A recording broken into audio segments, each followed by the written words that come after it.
Hello everyone, एक बार फिर से आप लोगों का स्वागत है मेरे यूट्यूब चैनल में। आज इस वीडियो में हम लोग आदिकाल के कुछ महत्वपूर्ण वस्तुनिष्ठ मोस्ट इम्पॉर्टेंट क्वेश्चन के बारे में पढ़ेंगे। इसी तरह का प्रश्न हिंदी साहित्य के आदिकाल से परीक्षाओं में बार बार पूछे जाते हैं। इसके पहले वीडियो में हम लोग हिंदी साहित्य के कुछ मॉडल पेपर पढ़ चुके हैं, उसका लिंक हम डिस्क्रिप्शन बॉक्स में दे देंगे। साथ में हमने आदिकाल के बारे में भी विस्तार से पढ़ा है, उसका भी लिंक हम आपको डिस्क्रिप्शन बॉक्स में दे देंगे, वहाँ से जाके आप देख सकते हैं। चलिए देर न करते हुए शुरू करते हैं अब आदिकाल की प्रमुख रचनाएं और उनके वस्तुनिष्ठ क्वेश्चन।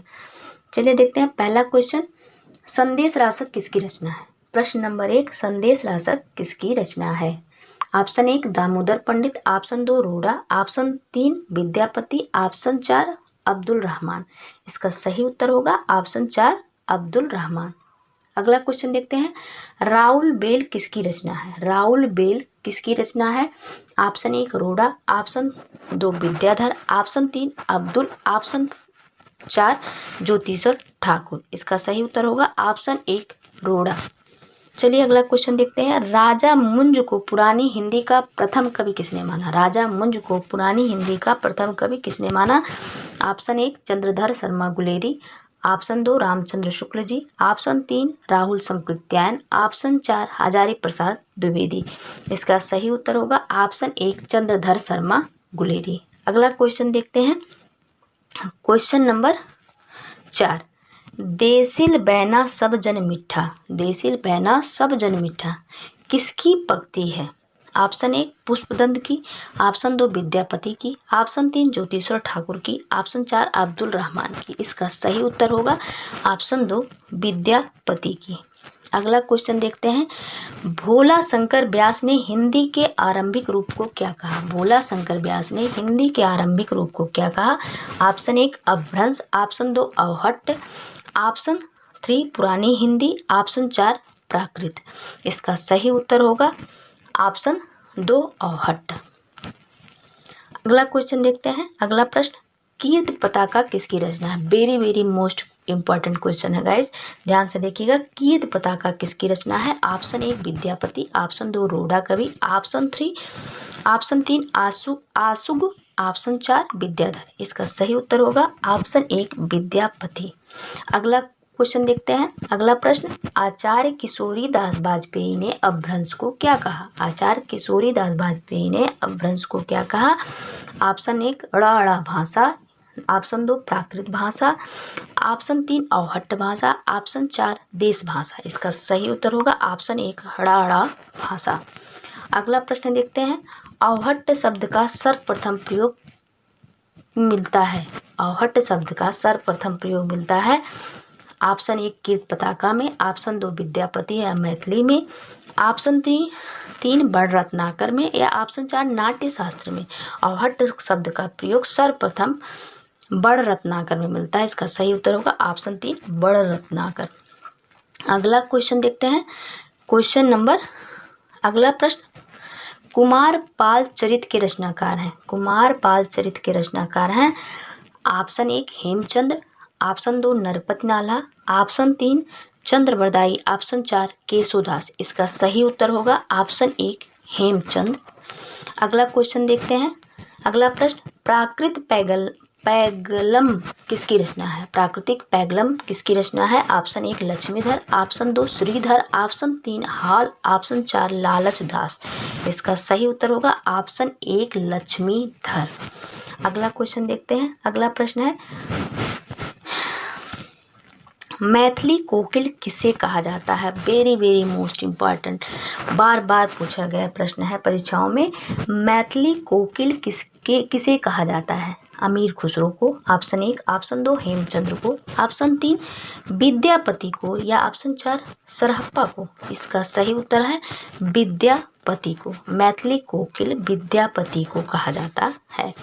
अगला क्वेश्चन देखते हैं, क्वेश्चन नंबर, अगला प्रश्न है, भाषाओं को प्राचीन से नवीन क्रम में व्यवस्थित कीजिए। भाषाओं को प्राचीन से नवीन क्रम में व्यवस्थित कीजिए। बहुत ही सुंदर क्वेश्चन है और very very most important question है। इसमें से एक क्वेश्चन हर परीक्षा में पूछा जाता है, ध्यान रखिएगा। चलिए देखते हैं, भाषाओं को प्राचीन से नवीन क्रम में व्यवस्थित कीजिए। पहला ऑप्शन है पाली, प्राकृत, संस्कृत, अपभ्रंश। दूसरा ऑप्शन है अपभ्रंश, पाली, प्राकृत, संस्कृत। तीसरा ऑप्शन है संस्कृत, पाली, प्राकृत, अपभ्रंश। चौथा ऑप्शन है प्राकृत, संस्कृत, पाली, अपभ्रंश। इसका सही उत्तर होगा ऑप्शन 3 संस्कृत, पाली, प्राकृत, अपभ्रंश। ध्यान रखिएगा गाइज, भाषाओं के प्राचीन से नवीन के क्रम में व्यवस्थित किया गया है। इसका सही उत्तर होगा ऑप्शन 3 संस्कृत, पाली, प्राकृत, अपभ्रंश। चलिए अगला क्वेश्चन देखते हैं। अगला प्रश्न, 84 व्याकरण की वार्ता पुस्तक के लेखक कौन है? Option 1 Nabhadas, option 2 Vitthalnath, option 3 Nanddas, option 4 Gokulnath. इसका सही उत्तर होगा ऑप्शन 4 गोकुलनाथ। 84 व्याकरण की वार्ता पुस्तक के लेखक गोकुलनाथ जी हैं। रामायण की भाषा क्या है? अगला प्रश्न है, रामायण की भाषा क्या है? हिंदी, ऑप्शन 1, ऑप्शन 2 अवधी, ऑप्शन 3 प्राकृत, ऑप्शन 4 संस्कृत। इसका सही उत्तर होगा रामायण की भाषा संस्कृत है। इसका सही उत्तर ऑप्शन 4। दक्षिणी हिंदी का दूसरा नाम क्या है? दक्षिणी हिंदी का दूसरा नाम क्या है? ऑप्शन 1 हिंदवी, ऑप्शन 2 कौरवी, ऑप्शन 3 खड़ी बोली, ऑप्शन 4 हैदराबादी। इसका सही उत्तर होगा ऑप्शन 1 हिंदवी। चलिए अगला क्वेश्चन देखते हैं। अगला प्रश्न है, कीर्तलता किस भाषा की रचना है? कीर्तलता किस भाषा की रचना है? ऑप्शन 1 अवहट्ट, ऑप्शन 2 प्राकृत, ऑप्शन 3 पाली, ऑप्शन 4 संस्कृत। इसका सही उत्तर होगा ऑप्शन 1 अवहट्ट। चलिए अगला प्रश्न देखते हैं। खड़ी बोली हिंदी का विकास किस भाषा का से हुआ है? खड़ी बोली हिंदी का विकास किस भाषा से हुआ है? ऑप्शन 1 संस्कृत से, ऑप्शन 2 पाली से, ऑप्शन 3 प्राकृत से या ऑप्शन 4 अपभ्रंश से। Very very most important question guys. इसका सही उत्तर है ऑप्शन 4 अपभ्रंश से। चलिए अगला क्वेश्चन देखते हैं। अगला प्रश्न है, निम्न में से किस साहित्य का संबंध बौद्ध धर्म के ब्रजयान शाखा से रहा है? अगला प्रश्न है, निम्न में से किस साहित्य का संबंध बौद्ध धर्म के वज्रयान शाखा से रहा है? ऑप्शन देख लीजिए, ऑप्शन 1 नाथ साहित्य, ऑप्शन 2 सिद्ध साहित्य, ऑप्शन 3 जैन साहित्य, ऑप्शन 4 रीतिकालीन साहित्य। इसका सही उत्तर होगा ऑप्शन 2 सिद्ध साहित्य। राहुल संकृत्यायन ने सिद्धों की संख्या कितनी बताई है? राहुल संकृत्यायन ने सिद्धों की संख्या कितनी बताई है? Option 1 14, option 2 24, option 3 54, option 4 84। इसका सही उत्तर होगा ऑप्शन 4 84। राहुल संकृत्यायन ने सिद्धों की संख्या 84 बताई है। अगला प्रश्न देखते हैं, नाथ संप्रदाय के प्रवर्तक किसे माना जाता है? नाथ संप्रदाय के प्रवर्तक किसे माना जाता है? बार बार परीक्षा में पूछा गया है गाइस ये प्रश्न।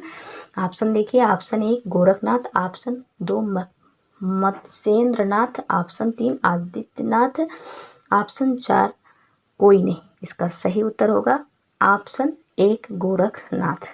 चलिए अगला प्रश्न देखते हैं। राहुल संकृत्यायन ने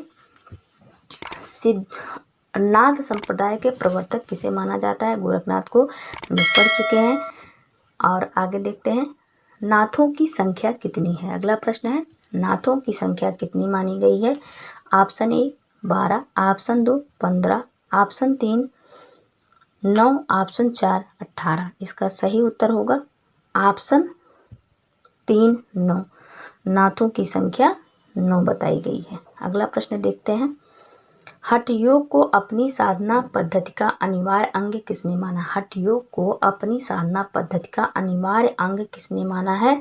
ऑप्शन 1 सिद्ध, ऑप्शन 2 नाथ, ऑप्शन 3 जैन, ऑप्शन 4 सगुण मार्गी। इसका सही उत्तर होगा ऑप्शन 2 नाथ। अगला प्रश्न देखते हैं, अहिंसा का संबंध प्रमुख रूप से निम्न में से किस मत से रहा है? अहिंसा का संबंध प्रमुख रूप से निम्न में से किस मत से रहा है? ऑप्शन 1 सिद्ध साहित्य, ऑप्शन 2 नाथ साहित्य, ऑप्शन 3 लोक साहित्य, ऑप्शन 4 जैन साहित्य। इसका सही उत्तर होगा ऑप्शन 4 जैन साहित्य।